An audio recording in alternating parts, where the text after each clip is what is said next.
We are back with another episode of Mock Draft Mondays, and today I had the predicament of drafting from the 6th spot in a 12-man league. So what do you do when you find yourself stuck in the middle? We got you covered on today's action-packed episode of Locked On Fantasy Baseball.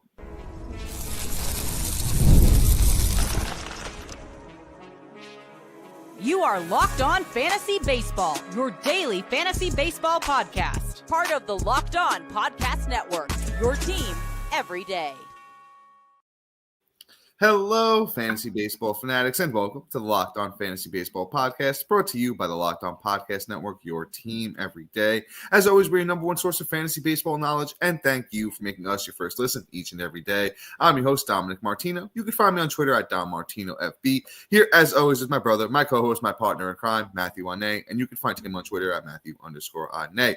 If you're watching on YouTube and you haven't already, hit that little bell below. It will subscribe you to the channel and give you a notification every time we drop a new episode. Or if you're listening on the audio side of things on a platform like Apple or Spotify, that allows 5-star ratings and reviews. We would truly, truly appreciate it if you could do that for us.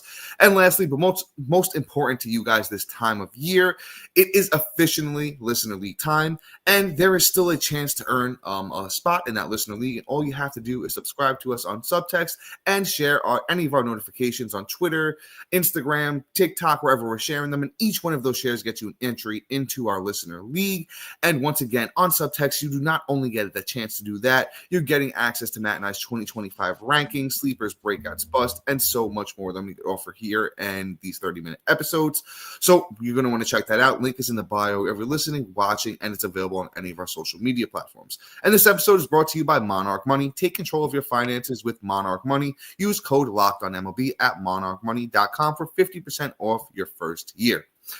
And all right, Matt, Mock Draft Mondays. This is actually kind of bittersweet. It is going to be our last Mock Draft Monday episode of the 2025 season. But you know what that means, though, too? Good times are right around the corner. That means the season is right here. But we know you guys have a lot of big drafts up this weekend, so we did one final mock draft for you. We stuck to our standard 5x5 head-to-head categories leagues, and, I was drafting this time, in the 6th spot.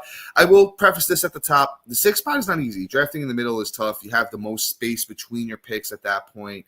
So you kind of really have to either take the guys you want or build a strategy as you're going along. And I'll say this, kind of hit me off guard a little bit. Haven't drafted too much from the middle yet this year. So, I took the task on, and Matt, if you will be a dear, my brother, if you want to throw that team up for the people watching on the YouTubes, and then I'll jump in and I'll kind of break it down for you guys. Yeah, I got you. There you go, Matt. As Matt's pulling it up, I'll kind of do it just by the roster, and then we'll talk about where I drafted everybody at.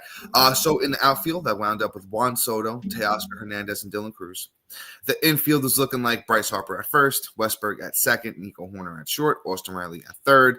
On the utility end, we have Eugenio Suarez and Josh Lowe. On the bench, I have Tyler O'Neill and Christian Encarnacion Strand. When we look at the pitching, the rotation is looking as follows: Blake Snell, Aaron Nola.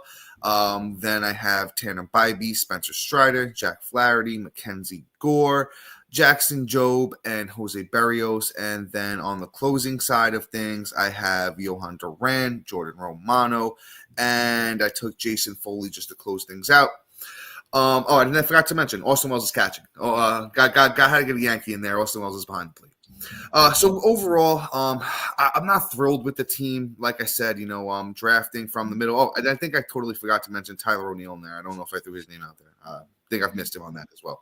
But overall, I'm not absolutely thrilled with this team. It's not my best work. Like I said, drafting from the middle is not easy overall.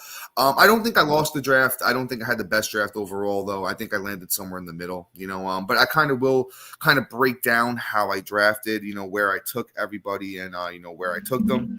I led off with Juan Soto. After that, I came back with Bryce Harper. I took Riley.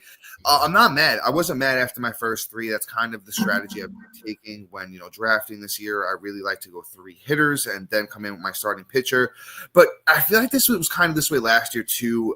Things catch up to you and you're not really able to get that ace that you like in the fourth round anymore. Kind of proved it for me. I'm not thrilled with Blake Snell as my number one, but you kind of take it because, in the second half, once Blake Snell figures it out, he's going to be an absolute stud. So I kind of dealt with that.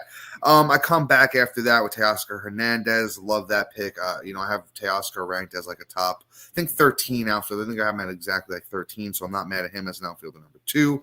Come back with Aaron Nola. Don't know why I did it. I'm going to be honest with you guys. Not a big Nola guy. He has a lot of strikeout upside. At that point, I feel like I knew I was kind of going to throw whip to the wind because, Nola is kind of always a mystery bag when it comes to that whip.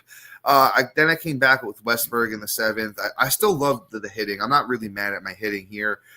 Come back with Bybee in the 8th round. I know Matt loves Bybee as well. We're going to talk about him later this week, so I'm not going to really get too much into him. I come back with my first closer in the 9th, Johan Duran. Not mad at him. I have him as a top 10 closer. After that, Dylan Cruz in the 10th. I feel like it might have been a reach. I'll be honest with you guys. I do like him as my outfielder number 3. I'm not mad at that. Kind of like to see him more in that utility spot normally, but I'm not mad at him as my outfielder number 3. Kind of adds a little youth to this team, a little bit of speed.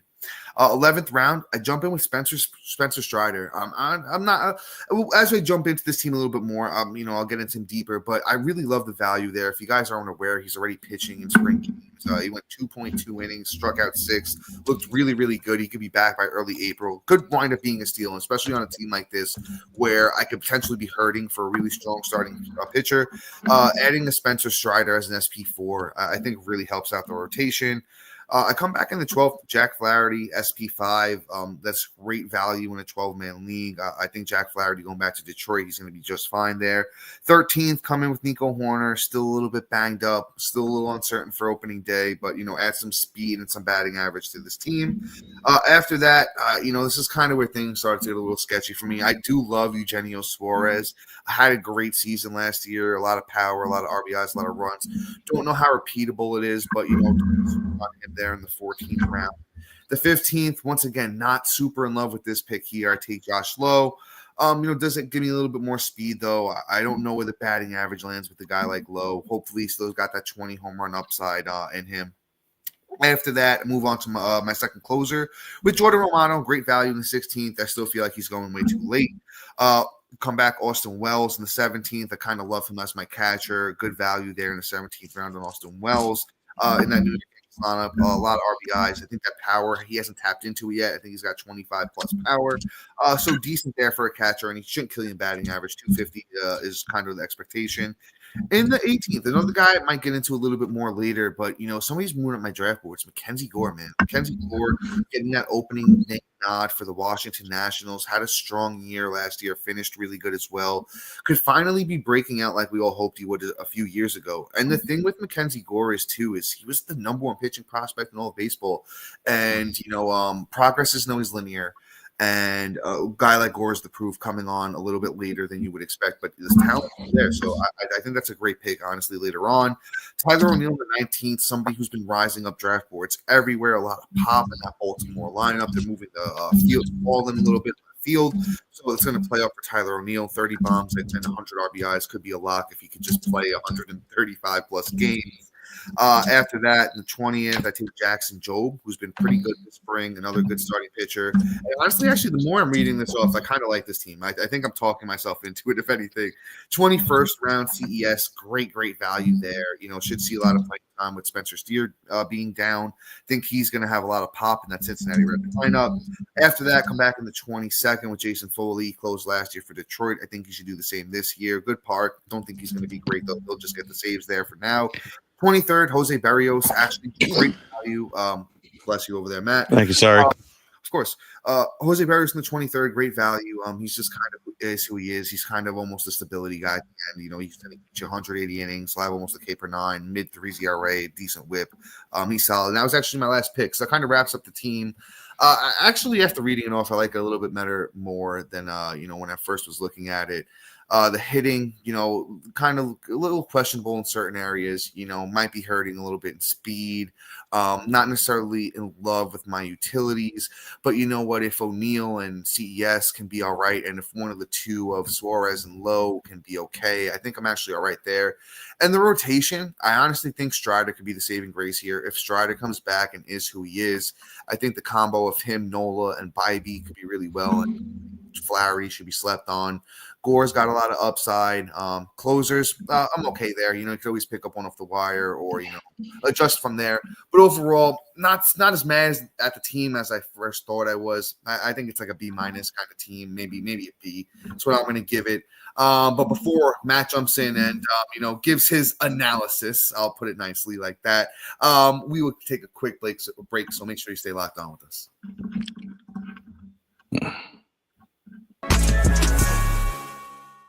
I don't know why it's not working. There we go. And all right, folks, are you looking for a snack that's both delicious and nutritious? Crack into a good source of protein with Wonderful Pistachios. Wonderful Pistachios is one of the highest protein nuts. Each 1 ounce serving has 6 grams of protein, giving you over 10% of your daily value. Plus, they're packed with fiber and better for you unsaturated fats to help you keep you feeling fuller for longer. Personally, I love the no-shell variety. It's the perfect grab-and-go snack for busy days, whether I'm snacking at my desk or at my dad's house, or even if I'm on a road trip. And they're a great quick protein boost as well. And, personally, they're always my go-to. And if you personally love cracking open every shell for that satisfying crunch, the in-shell option are a classic favorite. Get snacking and get cracking with the snack that cracks a protein punch. Visit wonderfulpistachios.com to learn more today. And all right, have you ever checked your bank account and wondered where did all your money go? Between dining out, online shopping, and entertainment, it's easy to lose track. That's where Monarch Money comes in. It's your personal CFO, giving you full visibility and control over your finances. Monarch Money isn't just a budgeting app. It's a complete financial command center. You can track all your accounts, investments, and spending in one place, so you can just stop managing your money and you're really going to start building your wealth. With their surprising insights, when I personally started using Monarch, I realized just how much I was spending on food delivery. And, honestly, that just racks up for everybody and sometimes you don't realize it. But now I budget smarter and save more. And their easy collaboration just makes it so easy when you manage your money with their partner. It's just smoother than ever. You can track your shared and personal accounts, set goals, and stay on the same page without stress. Taking control out of your finances with Monarch Money. Use the code LOCKEDONMLB at monarchmoney.com for 50% off your first year. Once again, that's monarchmoney.com. The code is LOCKEDONMLB for half off your first year.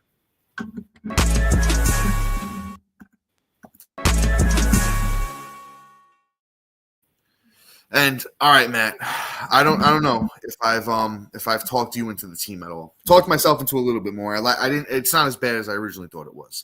But let's see if you feel the same.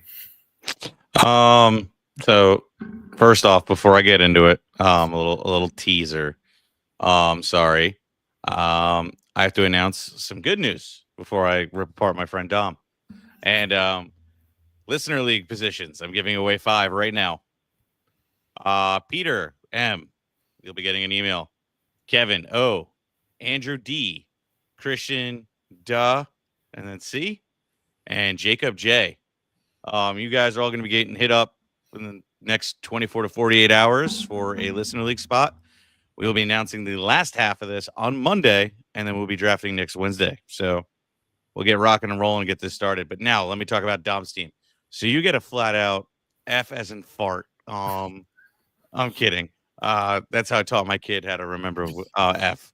I love that. Yeah. But no, seriously. I mean, the team's pretty good. I mean, it's not like my favorite team. Let's be honest here. Yeah. Your pitching as a whole is good because you've made up for your lack there on top, and that's where I'm going to start with. Right. So like Blake Snell, I don't know. Like the slow start part is going to be a little rough, but then obviously second half and things like that. But who knows? It might just get kicking. But that, and I still have issues with the 6-man rotation because I feel like they have 8 guys that could probably start. So I feel like the 6-man rotation, even when Gonsolin going down, there's just going to be another guy in there constantly getting away and getting, in the way of him getting to 200 innings or close to it. Nola's a great second pick. I look at it like this. He's kind of your stabilizer. So like if Snell decides to, have a slow start, at least Nola's, your safety blanket. But Nola also comes at risks. He has those blow up games. There's always that one inning, and therefore it's a little bit more riskier on those. Real quick, I'll say this: there's going to be a week where this team has like a 12 ERA. Oh God, yeah. There's going to be like a week or two where this team has a 12 ERA. Oh, easy. And the only person that probably won't contribute to that is probably Tanner Bybee. He's like he's your safety net. I love Tanner Bybee without a doubt. Strider's awesome if he can come back in April, and then just have his control back. Yeah, he looked good his last spring outing. Need to see more. I feel like the whip is going to be super inflated for at least the first half of the year, if not the whole year. And I just want to see what he's going to look like too, and how many innings they let him get it up to as well. We'll see. And then also, let's just hope that fatigue doesn't kick either. That's why I can't break him in that high. But luckily, he comes at such a great draft price. Jack Flaherty, he's growing on me still. With the rotation you kind of constructed, I still have some issues with that pick. I feel like you should have got somebody a little bit more reliable. He was good on the Dodgers last year, goes back home. I get it. I like the fact they added pitches. I'm not poo-pooing. It's just you needed a little bit more of something a little bit safer. Mackenzie Gore, great pick. I love him. Probably won't start him on opening day going against the Phillies, but I like him. He ended the season really well. Got on my sleeper list. I am a fan. Let's see what he could do this year. I think that things might start coming together. Now your bats. Your bats are interesting. Like I love the Harper, Riley, Soto, Cruz, Teoscar, solid. Westberg also. I can never. You're lucky. I was just gonna say. I was just gonna call you out for you. Lucky. The Horner one is troubling because I still have no idea when he's coming back. Yeah. And I don't see a backup shortstop on this lineup.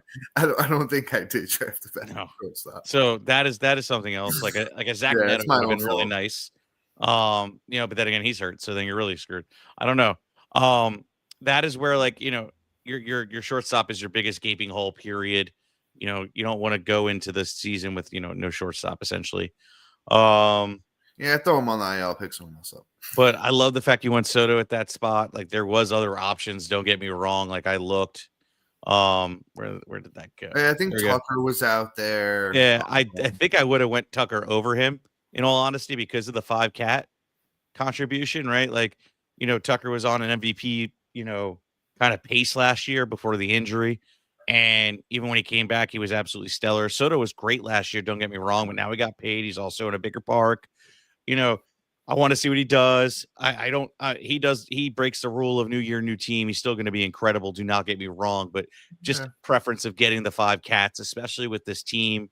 You have great, potential with Dylan Cruz. Teoscar's going to chip in a couple stolen bases, but you don't really have a stolen base guy because Nico Horner could miss a couple months. Oh yeah. So Tucker would have been a better fit. Love the Dylan Cruz pick. I'm loving him as an OF3. I find myself drafting him nearly everywhere. Teoscar's always solid. The fact that you got him where you did, I feel like is, unbelievable. You probably shouldn't have gotten him there. But hey, good for you. And then I look at your UTs and I'm actually absolutely petrified. Eugenio Suarez, yeah, he's good, but not that good. Josh Lowe, I like him, but again, still a lot of question marks. But you did well on the bench. Tyler O'Neill, CES, very, very good. Very good. Being that your bats are so risky too, I probably would have took another big swing at some point on my bench and probably not drafted fully. Or I would and kind of gotten another big bat that maybe had a lot of upside. Those are the little critiques, because you went so darn risky at the end of your draft. By risky, also really not good picks, but not to be terrible, but where you got fully, I'm trying to pull them up real quick. So you're in the last round, you're looking, and Evan Carter was there. Evan Carter or Foley. I'm taking Evan Carter. Yeah, I hear you on that one. There is just certain things that just hey, I got to make up. Usually me and you are hey, we have 5 arms and no bats on the bench, or one or 2 bats. That's exactly what you did. But with this kind of team, you needed to take a big swing and try and hit on somebody, because Suarez you're going to drop after probably week 2. And CES could flame out, but I don't think so. And Josh Loke totally could flame out. Like he could be gone tomorrow, and that's it. Like he's just not living up to it. So like you do need another big swing, and Tyler O'Neill could get hurt, as well. Alberto Mondesi did play for Boston Red Sox at some point, and I'm sure there's some his spirit lingering around in the locker room. So and Tyler O'Neill mixed in with the two is just not great. I'm totally joking around, but you know, there is some holes. You're going to struggle a little bit. Yes, waiver wire is going to be. You didn't lose the draft here. That's the beauty of it. This team, you're going to have to find out on the other side of this. Locked On is doing something very cool for March Madness. You're going to find out right here. The NCAA tournament is here, and so is the bracket breakdown. Locked On Podcast Network and Amazon Fire TV channels are teaming up to deliver NCAA tournament coverage like never before. Watch studio shows featuring former players and Locked On's local experts as they guide you through every upset, buzzer beater, and bracket matchup. Stream it all for free on Amazon Fire TV channel. Search Bracket Breakdown to see it all for free. It's your team every day. All right. So I will give you my grade, and then I will give you a chance to rebuttal here. So your grade is a nice C-. Because of one, the fact you have no shortstop whatsoever. You probably have one of the most riskiest rotations I think we've had on a mock draft episode since earlier in the year. But the core is nice. You didn't lose your team, but you're gonna have some struggles. But if you make the playoffs, anything goes. Fair enough. I hear where you're coming from. I don't know. At first, it sounded like you loved my rotation, and then it sounded like you didn't like it. I think Blake Snell, like at the top, is always tough, and I think it's always tough to deal with. But like I said, the second half is always good. But then I think between Nola, Bybee, and Flaherty, they'll get me through the tough times. And then, even Mackenzie Gore and Jobe, are two guys, young upside guys. I think if one of the two of them pans out for the first little bit, will be okay. Once Snell and Strider get going, hopefully, everybody else is still doing their thing, at that point in time. I think the rotation is going to be tough to handle at that point. The hitting, yeah, I'm hoping that two of the four, between Suarez, Lowe, O'Neill, and Strand, if you get two or the four of those guys to just you do what you expect them to do, and I think that's a reasonable expectation, we'll be all right there. And then, whichever one of them winds up being the worst, you get yourself another shortstop in there, and then even Eagle Horn, you throw him on the IL. That's the big hole here, is that I probably should have got another shortstop earlier. Even if you want to take Horner, you back him up pretty early with another shortstop at that point. I think that's the biggest glaring hole here. Saves will do okay. I'm not always worried about that. And then there's always guys on the wire you can grab there.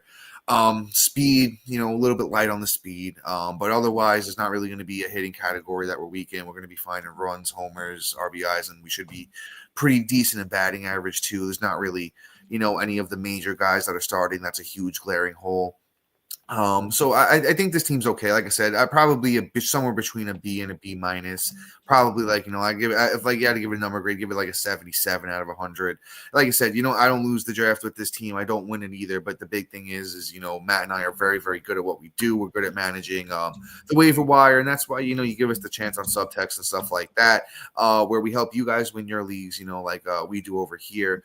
But you know what? I don't really have too much else to add here. Otherwise, like I said, my biggest glaring hole is I wish I had another shortstop, or even if I just didn't take Horner, replace him with going a little bit earlier at the position, because shortstop, honestly, it's not as deep as we think. It kind of really thins out early, and you might want to invest in shortstop a little earlier than you would think.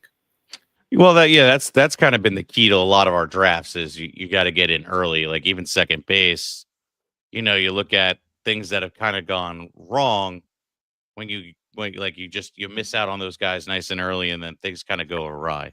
So it's just a little bit on the rougher side. Like, even O'Neill Cruz, which a lot of people just look at as like an outfielder and things like that, but really he's a shortstop because of the weight of the price and because of what he does on the eligibility. Like, honestly, like shortstop is gone, and then you're left with like the Tovars, the Horners, and the Adamises, and I'm not really feeling all that great at that point. Especially with Horner being hurt, like it's just not wonderful. Like even O'Neill Cruz, who I have at 8, is going at like round 6. So like you really got to get in early. Same thing with second base if you want a solid one. Otherwise, you're left with the position and a giant hole, and then it's like, okay, we like Luis Garcia on this podcast, but there is a lot of risk. We like Jackson Holiday, but there is a risk. Nobody really wants to walk away with Bryce Terang or Cole Keith. Matt McLean would probably be the guy that, we all want to take a shot on, but also there's just a lot going on. So like it's rough. Those are the positions you kind of have to prioritize at the top half of the draft is outfield, a short, and second. Those are the ones that fly off, and then everybody else is pretty much spread out at that point. But you got to walk away with at least one of each by the end of round 4. Yeah, man, I'm with you. I'll say this though. I think I took him in the last mock draft, and we've been talking about him a bit more. Tovar is somebody that's definitely been moving up at shortstop. I've got him all the way up to 9, right behind O'Neal Cruz, and that kind of like almost like elite tier where you start to really fall off on the cliff there. And if you don't have a shortstop after that, you're kind of worrying yourself. Horner's going to move down for me a bit. I did check in. There's an update. He's supposed to be playing a minor league game sometime this upcoming week as you guys are listening to this. That is TBD, though, so we will see. That's still, he's still probably not going to be ready for opening day. So he still moves down a bit. A guy like Bo Bichette might move up a little bit more for me. But with that being said, once again, taking a look back at this team, we'll talk about Strider a little bit more. I'll say this for me personally. I've moved him all the way at my starting pitcher rankings to 13. If you're still hanging around listening to this point, you get a little key insight on that. The thing is if he looks healthy, he looks great, and starting pitcher is so questionable that I'll take the guy that's healthy and we know what his upside is, and as long as he's looking like himself, I feel like the ADP is just going to rise on him, especially with the news. Once everyone hears that he's looking healthy and good, I think he moves up into that more of that SP, like I want to say SP3 range, at least high-end SP3 range. Right now, we're able to take him as an SP4. It's not going to last much longer. If you're able to get him at that price in your home leagues, take advantage of it. And then, Matt, who else? I feel like there was somebody else I said I wanted to talk about. I don't recall who it was. We kind of broke everybody down pretty well, to be honest with you. Just don't sleep on Jobe. Yeah, there you go. That's, if you want to speak upon him, go ahead, my brother. Yeah, don't sleep on Jobe. He's having a really good spring. He's going at a really good price, and this is a guy that, even though he's going to be on an innings limit, could be a game changer for your rotation. So if you feel like you've missed out and you don't have top end talent, like consistently across your top 4, Jobe is somebody that might be able to make up the difference, and kind of want to get him on your team. Yeah, and it's a big ballpark. He's got, Scooble over there mentoring him, and Flaherty again too. So, there's 2 great veteran starting pitchers that Jackson Jobe gets to learn from. Love that for him. And I'll throw this out there again too. Don't sleep on Jose Barrios. He's going super, super late. He's kind of that rotation stabilizer at the later end of drafts, going to reach off his numbers from last year. And he's kind of just been the same guy his whole career. 3.60 ERA for Barrios, 192 innings last year, 153 strikeouts, and a 115 whip. That's basically what you're going to get from him. Also won 16 games last year for Toronto. They're a decent team. If you need a stabilizer later on, somebody you could look his way for sure. Yep. But Dom, if you got nothing else, I think we're going to get out of here. Yeah, of course, brother. Wrap it up. All right, guys. So please like, subscribe, comment, rate, review. Do everything you can to share this podcast, because quite honestly, we enjoy doing it. We love our everydayers and our new fans. So, keep on coming back, and we'll keep giving you some good stuff to win your leagues. Good luck, and make sure to join us on Subtext to get a chance to get into that listener league. And congratulations to the guys they announced in the middle of the show. We'll be talking soon. Have a great day, guys. Peace. See ya.